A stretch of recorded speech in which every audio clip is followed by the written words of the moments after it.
looking out at all of you and only seeing the face that is not here. But I was wrong. I see him reflected in every eye, every smile, every nod of the head tonight, which is good because I draw strength from that, so thank you. It's important to draw strength from people sometimes, especially when things are rough. We don't have enough of our own strength, we have to rely on others.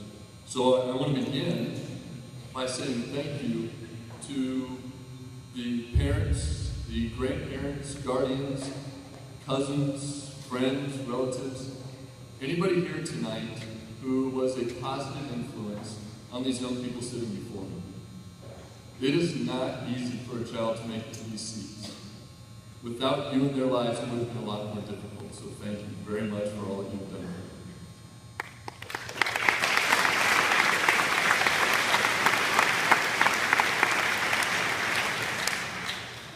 I also want to say thank you to the students graduating today from those of us who have been lucky enough to be part of all that you've done over the last several years. Thank you for being not just our daughters, our sons, our grandchildren, our students, or our friends, but thank you for being more than that. Thank you for being smiles. Thank you for being laughter. Thank you for being the challenges that made us better. Thank you for letting us be a part of your world.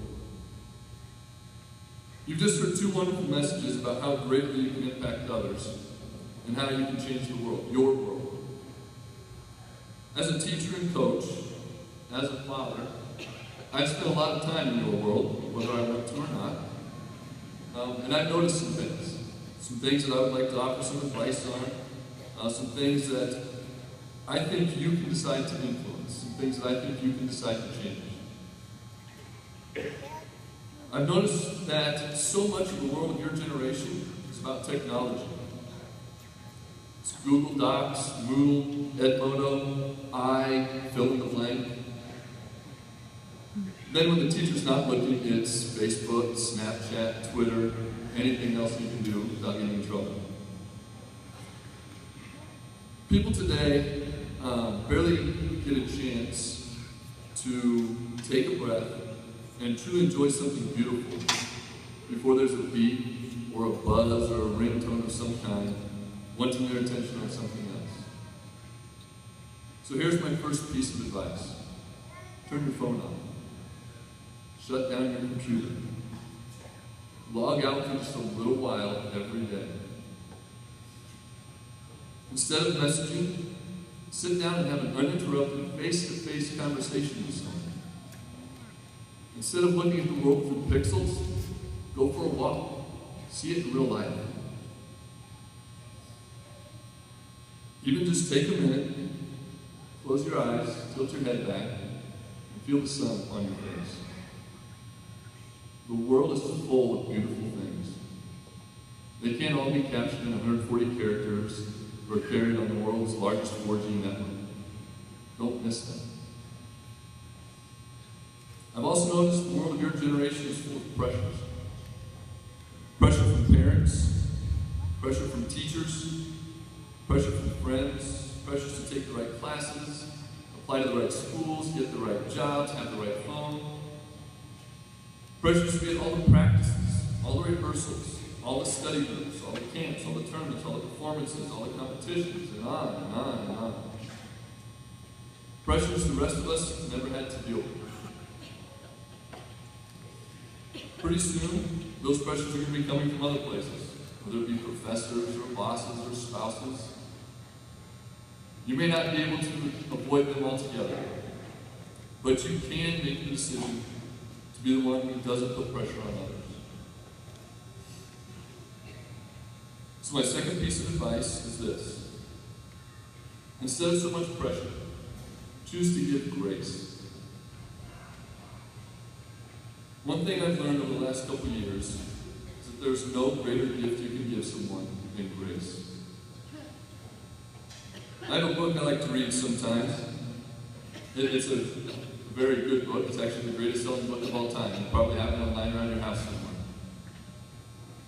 Anyway, this book talks a lot about grace. It says that grace can't be earned. It's not an accomplishment or reward. It's not something someone can brag about getting because they did something better than everyone else. It can only be given as a gift. You see, grace is compassion.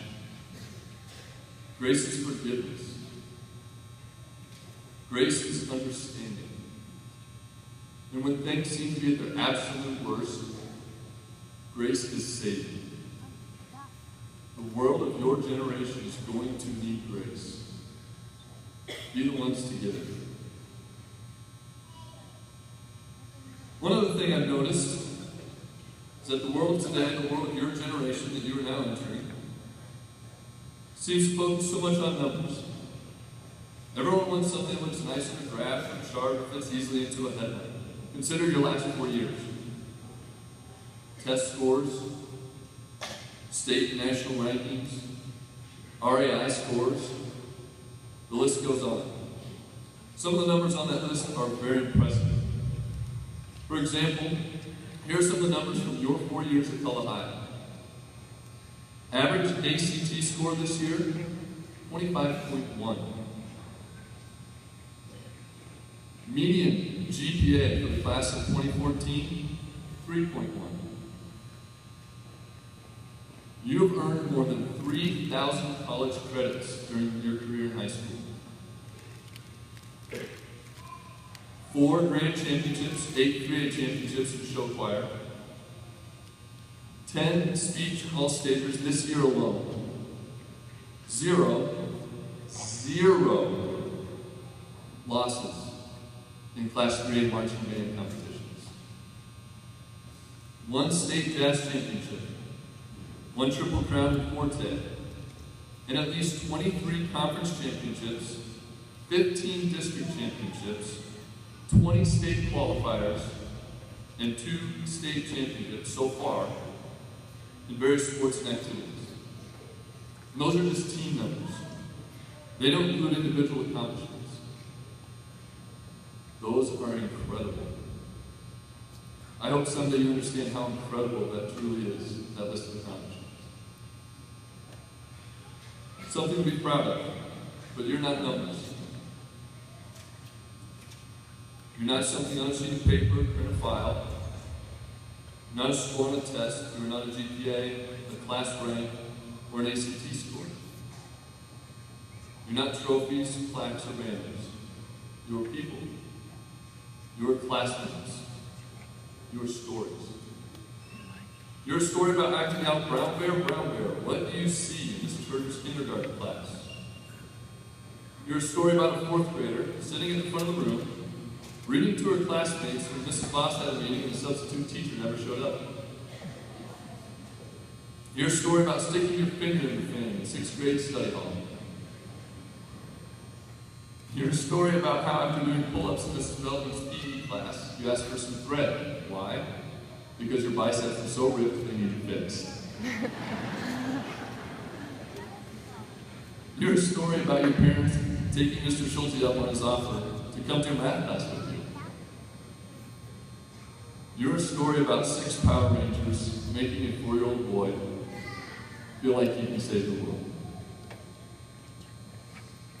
You're a story about overcoming hardships and bad choices that had you on the verge of dropping out, to walking across this stage tonight with a great job already.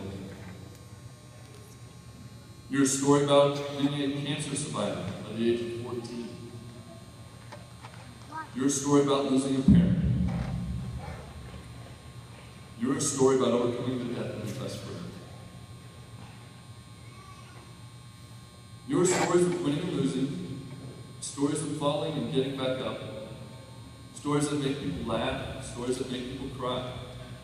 Your stories of compassion, stories of kindness, stories of accomplishment. Your stories that inspire. Each and every one of you is a story that is still being written. It's a blank page with endless possibilities. To have those possibilities is a blessing.